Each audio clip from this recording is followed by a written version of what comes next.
Hola a todos, mi nombre es Eugenia Nixia, responsable del programa REM de APRESID, que es la red de manejo de plagas.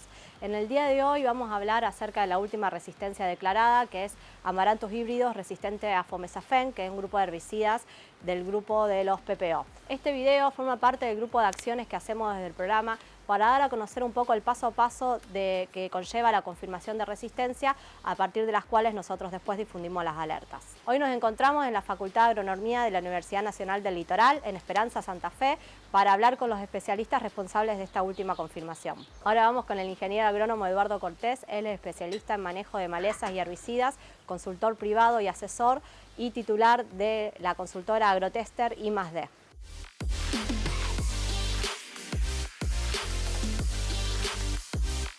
Bueno, yuyo colorado es una de las malezas que no solo más ha crecido a nivel poblacional en la abundancia, sino en la frecuencia en todos los lotes. Hoy prácticamente no hay ningún lote en toda el área agrícola que no presente yuyo colorado. De hecho, es la primera maleza que tenemos denuncia de resistencia en el año 96 a herbicidas ALS y no por nada fue la última que se realizó una denuncia de resistencia a los herbicidas PPO. O sea, en el transcurso de los 25 años fue la primera, al medio tuvo la denuncia de glifosato y de los hormonales, y terminó también con la denuncia a los herbicidas PPO, en este caso fomesafen, digamos, después de emergencia en soja.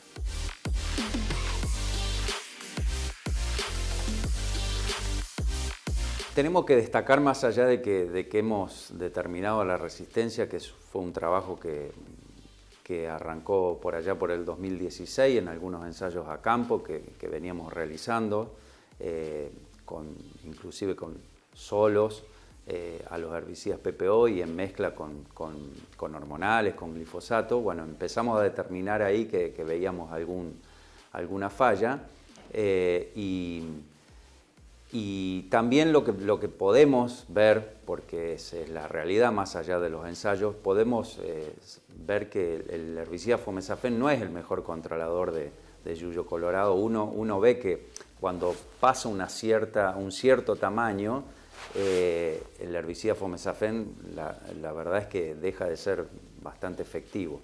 Pero más allá de eso, aún así nosotros hemos visto en el campo y más precisamente en laboratorio, cuando hicimos los ensayos no solo de screening, sino de curva dosis y respuesta, hemos visto que hay poblaciones que con la mitad de la dosis de uso de campo se controlan, prácticamente el 90%, y otras poblaciones que con la dosis de uso a campo o dosis superiores, los controles no superan el 50 al 60%. Entonces, más allá de que el herbicida fomesafen no es el mejor, sí se puede ver que hay muchas poblaciones con una baja sensibilidad y otras con una alta sensibilidad al herbicida fomesafen.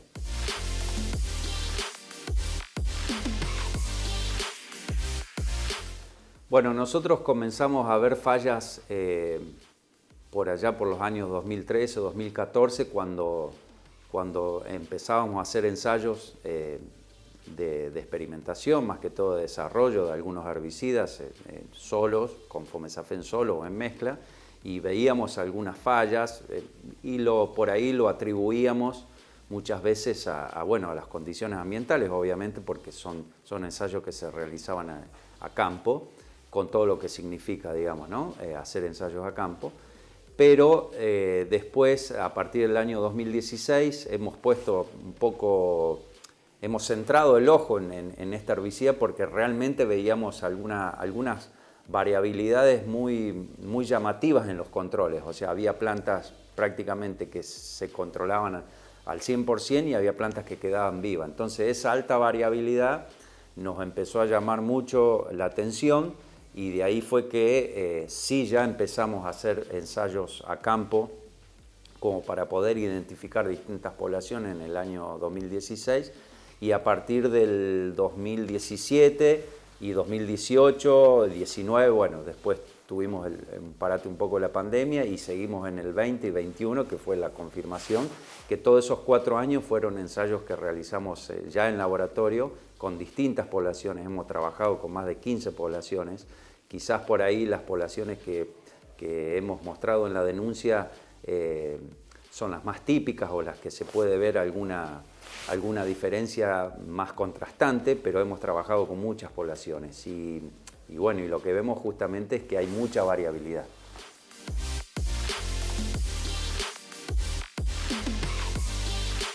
En cuanto a la dispersión de la resistencia, no podemos aseverar algunas proporciones o porcentajes de cuánto podría estar diseminada, pero en algunos trabajos, incluso que no solo que hemos realizado nosotros, sino que ha realizado HRAC, ellos han trabajado con 100 poblaciones de un área bastante extensa y nosotros hemos hecho, como les comentaba, con más de 15 poblaciones.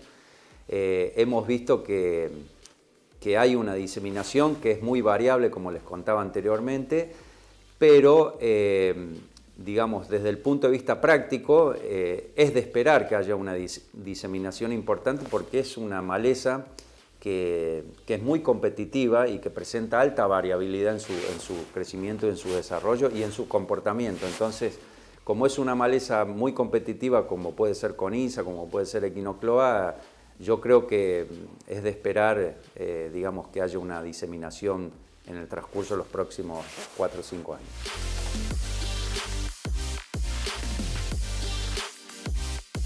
La importancia que nosotros pensamos en dar a conocer las resistencias de malezas no es para que la gente se alarme, los productores o los técnicos se alarmen y piensen que está todo terminado. La realidad es que nosotros lo tomamos siempre de un punto de vista práctico y pensamos que cuando uno se entera de una denuncia de resistencia tiene que ver, obviamente, cómo se hizo esa denuncia y dónde se realizó esa denuncia. Entonces, ¿para qué me sirve esto? Para saber si yo produzco o asesoro en cierto lugar que está cercana a los lugares donde se han detectado esa resistencia, tengo que estar más alerta y atento en el manejo que yo haga. Entonces, es una idea y yo creo que es una gran ayuda para que nosotros podamos ver cómo desarrollar el manejo de malezas y no estar, digamos, haciendo aplicaciones innecesarias o generando algún manejo innecesario que puede ser que pase no por un mal manejo, sino que por un desarrollo de una posible resistencia. Muchísimas gracias, Eduardo, y ahora para poder seguir entendiendo el paso a paso que llevan los investigadores, le vamos a dar lugar al doctor Ignacio de la Ferrera. Él es investigador y docente del ICI Agro Litoral, Facultad de Ciencias Agrarias, UNL, CONICET. Vamos con vos.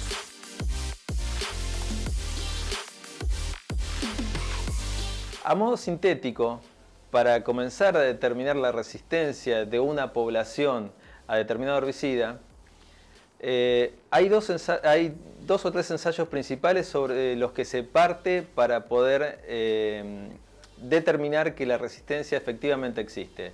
En primer lugar, a campo tenemos que determinar la falla de control. Luego, una vez que tenemos esa sospecha a campo, traemos las semillas y las tenemos acá aisladas de todos los factores que pueden alterar la acción herbicida, es decir, no tenemos ni viento, no tenemos altas temperaturas, traemos la planta pequeña como una lechuguita, como se ve acá, y lo que hacemos inicialmente es hacer un screening en donde determinamos a nivel laboratorio si efectivamente a la dosis de uso la planta sobrevive, y posteriormente lo que hacemos es determinar si esta sensibilidad varía con otras poblaciones que son sensibles. Entonces lo que hacemos seguido son ensayos de dosis-respuesta en los que determinamos mediante aplicaciones de dosis crecientes de herbicidas, dosis muy bajas, pasando por la dosis de uso y pasando por multiplicar de ahí en más la dosis de uso, lo que hacemos es determinar la sensibilidad particular de una población y la comparamos con otras poblaciones que pueden llegar a ser sensibles. De esa forma determinamos que, por ejemplo, en este caso, las poblaciones que se encontraron resistentes son efectivamente alrededor de 4 veces menos sensibles que las poblaciones originales de Amaranthus. Una vez completados estos ensayos, se continúa, por supuesto, la especie tiene que poder reproducirse y producir descendencia que tenga las mismas características de resistencia que la población original.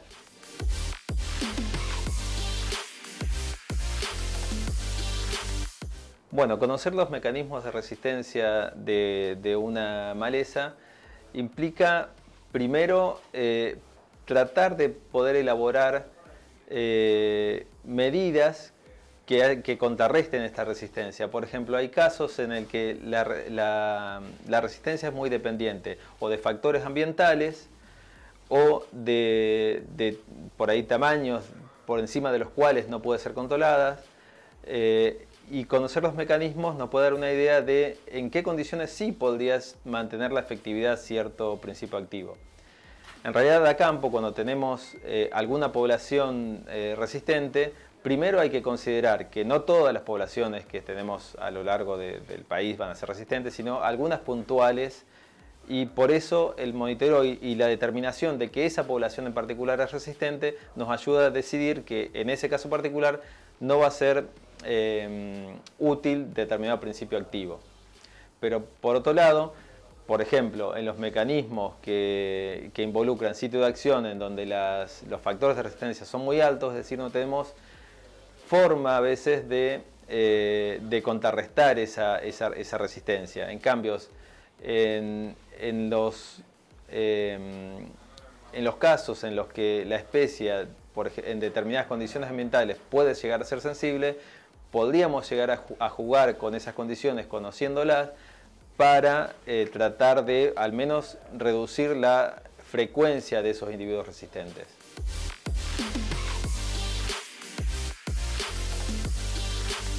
Los mecanismos de resistencia posibles que se están estudiando sobre este caso particular de amarantos híbridos pasan por dos principales. Uno es la degradación herbicida mediante vía metabólica y el otro es la alteración de la secuencia de ADN, que puede ser una alteración justamente en la protoporfirina oxidasa. En primer lugar, para evaluar la inhibición enzimática, lo que hacemos es aplicar un inhibidor que hay de distintos tipos. En este caso, el que estamos evaluando actualmente es butóxido de piperonilo. Lo que hacemos es inhibir el metabolismo de citocromo P450 inicialmente, y 2 horas después aplicamos el herbicida. Y hemos visto, en forma preliminar al menos, que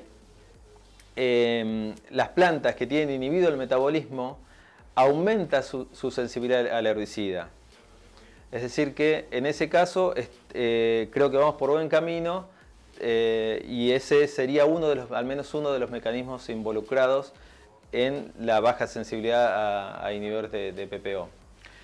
Por otro lado, en inhibidores de PPO está citado a nivel mundial en otros biotipos de Amaranthus, que hay una posible alteración en el sitio de acción herbicida.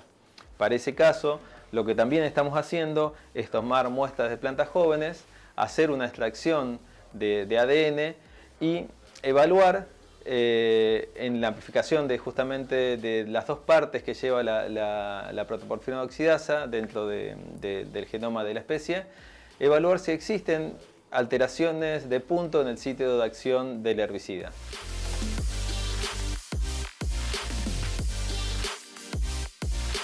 En primer lugar, hay que entender que la resistencia es una selección que se da justamente por una presión de selección que se hace por el uso intensivo de algún herbicida o por el uso continuo de algún herbicida.